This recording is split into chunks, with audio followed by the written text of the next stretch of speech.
Hello, I'm Michael Roberts, economist and author. This social forum is taking place at a time when the world has been paralysed by the COVID-19 virus pandemic. Not only has it led to millions of lives being lost already, and many others probably permanently disabled by the impact of the virus, but also the world's economies have collapsed.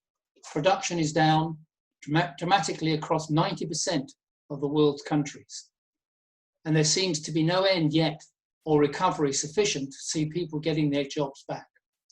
In this situation, it's probably the worst and most unprecedented decline in global output, incomes and employment that we've seen since the 1930s or even earlier. But the lockdowns are beginning to come to an end, at least in most parts of the world, although there appears to be every prospect of further waves of the pandemic virus. If economies do return, will it be the same economy after the pandemic is more or less over than we saw before? And what challenges face capitalism over the next period? In my view, the pandemic has not changed in any way the situation for the world economy and the problems that capitalism's got. The problems it had before the pandemic are only intensified as a result of the pandemic. Let me show you what I mean. Capitalism after the COVID. There is still huge inequality around the world. Just 8 billionaires own the same wealth as the poorest 3.6 billion people in the world.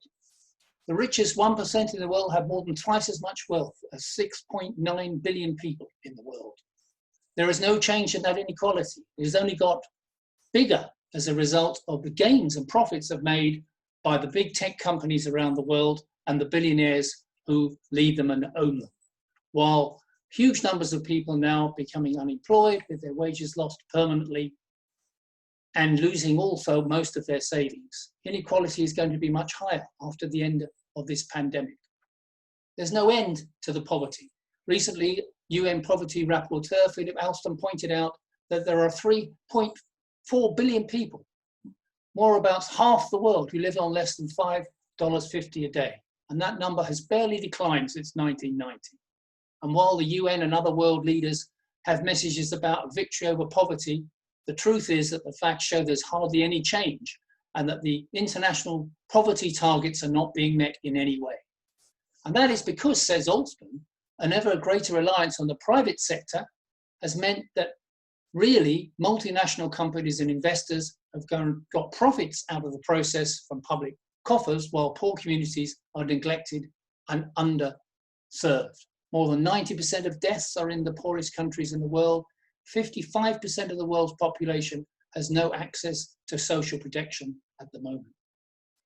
And as a result of the COVID, another 500 million people are about to enter into poverty. It's the most serious contraction in the efforts towards reducing poverty around the world. That will be something between 500 million and possibly even 1 million will see their living standards fall below the very basic levels of $5.50 a day over the next period, taking the total number of poor people under that measure to nearly 4 billion. And then we have the question of climate change. Global warming continues to rise at an exponential rate. Although the COVID pandemic lockdown led to a reduction in carbon emissions for a short period, that is now turning round again as industry comes back and fossil fuel production resumes at the previous rates. There's a 1 in 5 chance now that in the next 5 years, the world will reach 1.5 degrees centigrade warmer than pre-industrial levels. And that's the measure of the Paris Agreement, which implies an extreme situation in terms of hurricanes, droughts, floods, particularly affecting the third world. There has been no progress whatsoever on the climate change emergency. And alongside that is the general environmental destruction that's going on. 60 to 70% of new diseases have emerged from humans since 1990 through the contact of humans driving through the world into the wild parts of the world. That's altered 3/4 of land and 2/3 of the oceans. More than 1/3 of land now and 3/4 of freshwater resources are devoted to plantation crops and livestock. There's been a complete wipeout of whole numbers of vertebrates and other species around the world. 40% of amphibians, 30% of coral species, and so on. None of the targets to protect nature in this expansion of capitalist production across the world have been met and will not be met. And as I say, the COVID pandemic is a result of yet more dangerous pathogens coming from wildlife through farm animals and industrial farming into human beings. And that's what we're seeing as a result of this COVID-19 pandemic. And there have been ones before, and there is going to be more if we continue with the completely uncontrolled development of production without any attempt to harmonize with nature and prepare anyway for the dangers of further pandemics coming ahead. The other big issue ahead of us is that as we go back to work, if we do, we will find that companies will be looking to replace us by automation and other robotic machinery in the attempt to reduce their labor costs and rely upon improving their productivity through the use of machinery. This is a continual battle under capitalism between using human labor and using the alternative of automation and machinery. It's a contradiction under capitalism between increasing the productivity of labor by using machinery, but at the same time creating conditions for unemployment for people and also lower profitability over time. A superabundant society should be able to use these new technologies that can reduce human labor toil, but that should mean a reduction in hours and an increase in productivity, not a reduction in people's jobs and livelihoods. Only through public ownership, in my view, of all these technological companies around the world and the assets that they have, can we really see the prospects of developing further. There's no end to the boom and bust under capitalism. When we come out of this pandemic, just as we had before, we shall have more boom and bust. That means every 8 to 10 years there's a crisis of production under capitalism. It cannot avoid this contradiction between trying to expand and to maintain profitability. And so we get a series of cycles of recessions. It's been particularly bad one since 2008-9 in the Great Recession, a very weak recovery and depression. And now this pandemic is setting us on another cycle of depression ahead and then further recessions. Nothing has changed in this way as far as capitalist production is concerned. And of course, the new big geopolitical conflict, which has been intensified by the COVID pandemic, but it was started before, is the trade and technology war between the US. Who will prevail in this struggle?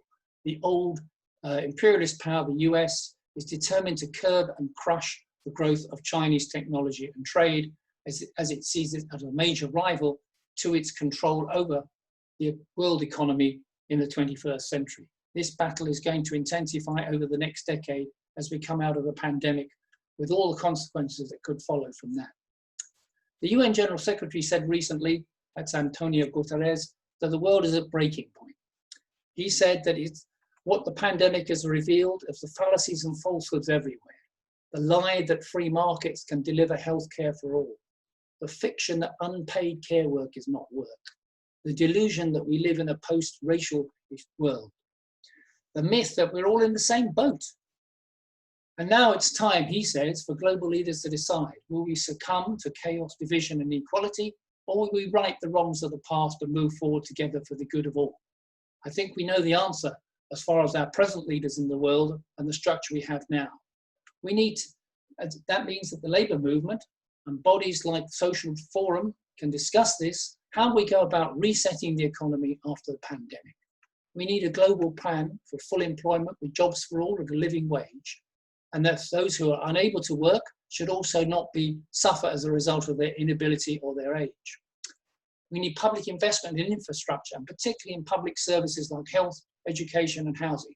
The COVID pandemic has proved how important that is.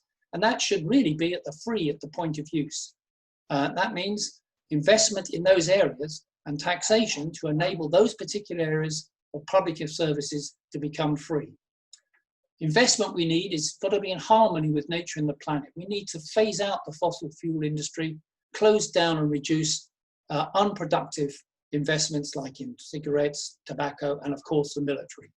And we need immediately to cancel the debts of the poorest countries who've been exploited for decades by the multinationals of the imperialist countries. Free them up so they can start to use their resources for their people rather than for the profits of the multinationals.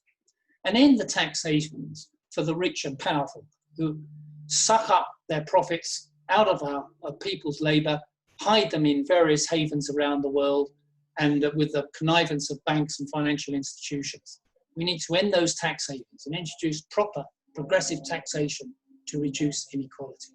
Above all, until we can get public ownership and control of the major financial institutions and multinationals, we can't really begin to solve the issues of climate, the issues of environmental destruction, the issues of crises in capitalism, and the huge inequality.